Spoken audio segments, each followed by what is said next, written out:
ça.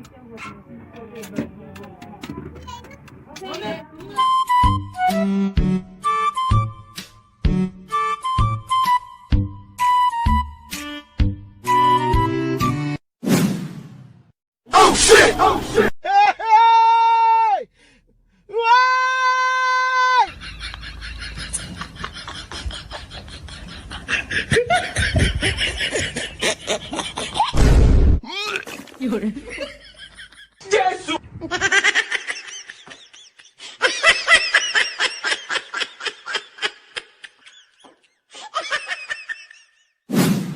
Jesus!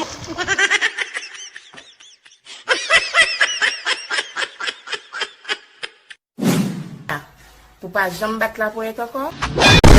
Yeah! Yeah! Yeah! Yeah!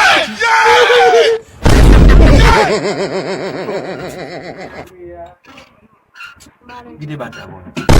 Yeah!